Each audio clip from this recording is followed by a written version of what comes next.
Larry, what do you say we hop back to work and go to these phones? Let's go to work, Josh. All right. Joe in Deltona's got a question about his 2010 Ford Explorer. Go ahead, Joe. Well, hey, guys. Thanks, Larry, for taking my call. Great show. Thank you. I've owned this 2010 4-liter two-wheel drive Explorer for a couple of years now. I don't put many miles on it. It's kind of to haul my toys around type of thing. But I went through, you covered it about a month ago. The plastic blew up on it a month or what was that? about 6 months ago and just overheated the living daylights out of the thing.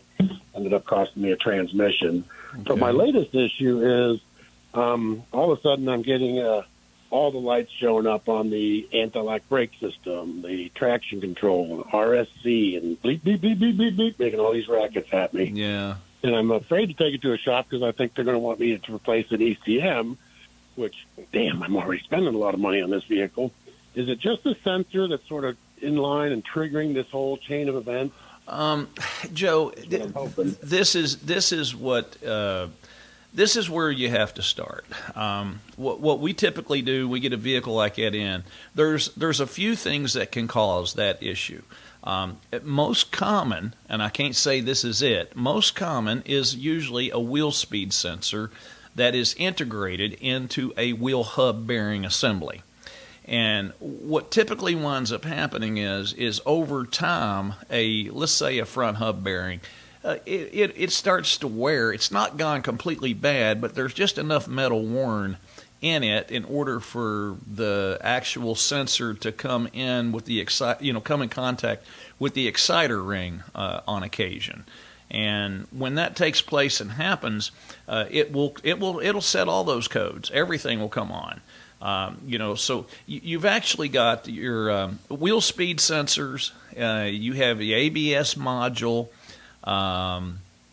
Those are all the issues. It's rare that the PCM or powertrain control module would actually have anything to do with this. I'm not saying that it's impossible, but from what I've seen over the years, it would be extremely rare.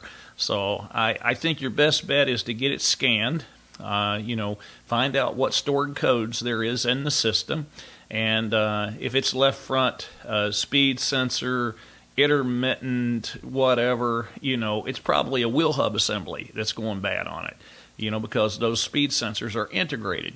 Now on a 2010, I can't remember right off the top of my head, but a lot of those have an exciter ring on the ring gear in the rear end.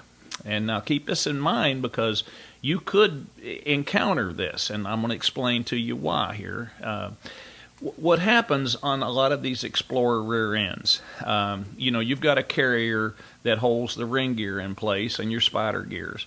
So you pop the axles out, and you could take 2 U-bolts off, and that'll actually just fall right back out of the differential, and the pinion would still stay stationary in there. But now on these Ford Explorers, what they'll do is they use an exciter ring that goes on the backside of the ring gear. And then in the housing, there's a hole, and they'll have a speed sensor in there to detect any rear wheel lockup. Now, picture this. On those Ford Explorer differentials, they have the rear end sitting in the housing so tight that in order to actually install it, they have to use what's called a spreader bar in order to actually distort the rear end housing in order to be able to fit that carrier and the bearings into the rear end. So the amount of pressure that are on those side bearings on that rear end is absolutely unmeasurable. If you took the caps that hold the bearings in place off, you can't pull that differential out of there, maybe with a big, huge pry bar, but that's just how much pressure they are on those side bearings and that differential. And to have those bearings go bad, on those side bearings on those differentials on those Explorers go bad, is very, very common. Now, with what I've said, now think about this. If those bearings in the rear differential start to fail, you're going to start getting little metal particles that's mixed in with your gear lube. And then those little metal particles from those side bearings will actually start, you remember the speed sensor that goes into the differential and that's actually being bathed by gear lube? Well, it's magnetic. So any of those little metal particles are going to wind up collecting on that speed sensor. And when it does, it grounds the whole entire system out, and then you get a Christmas tree full of dash lights. So that's one of the things that will need to be checked as you venture into this. And don't ask me how I know all this. It's just I have dealt with it so much that, you're sitting there looking for something traction control, ABS related, and everybody seems to forget about the rear end, and where the speed sensor actually goes into the differential and how that ABS system on the rear of that vehicle works. That's usually the last thing anybody gets to, and that's usually after somebody's already spent $2,000 on parts that hasn't done you any daggone good. So what we usually tell folks to do is drain the gear lube and pull the cover off of it or whatever, and then take and put a magnet in the gear lube itself and see what adheres to it. You'll probably be surprised. But on an Explorer, this is an extremely, extremely common issue. So, kind of keep your eyes out and stay alert for that. But make sure whoever's checking it does take a look at that and make sure that that's not going to be the issue that's causing you all your problems. But scanning it is going to be your first bit of help there, and that's going to give you an idea of the location on where to start checking. So, but don't forget about the differential on these. It's very, very important, and that's been a common issue on these Explorers and the Sport Track pickup trucks for many, many years. We appreciate your call, and we hope that helps you. Thank you so much. That opens up a line for your questions to hop on the air with Larry Perry, the magic mechanic himself. The number to call is 844-580-9326, 844-580.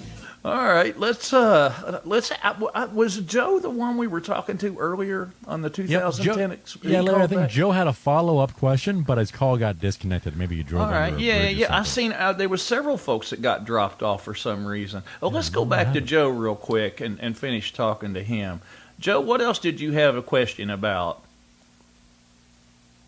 Hey, Larry, thanks again. So as it turns out, a couple of years ago, I had a transmission shop tell me that the whining in the differential was going to cost me a couple grand to fix, but it's just going to get louder, et cetera. And like I said, I don't use this all the time. It's about 20,000 miles ago, I guess. Uh-huh. Is that a factor with the Christmas tree coming on? It whines when I'm accelerating, quiet when I'm decelerating. See, when you give me that question, I shook my magic 8-ball. And it said what it said was most likely.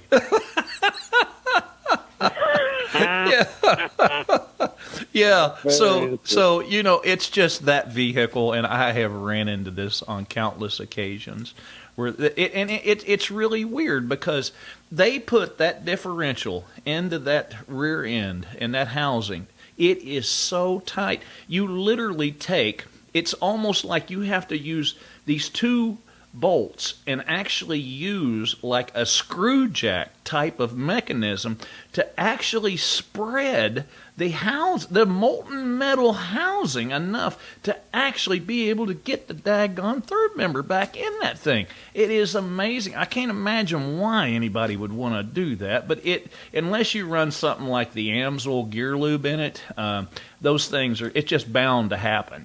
What you're dealing with there is bound to happen. But you are going to have to get those bearings replaced in that differential.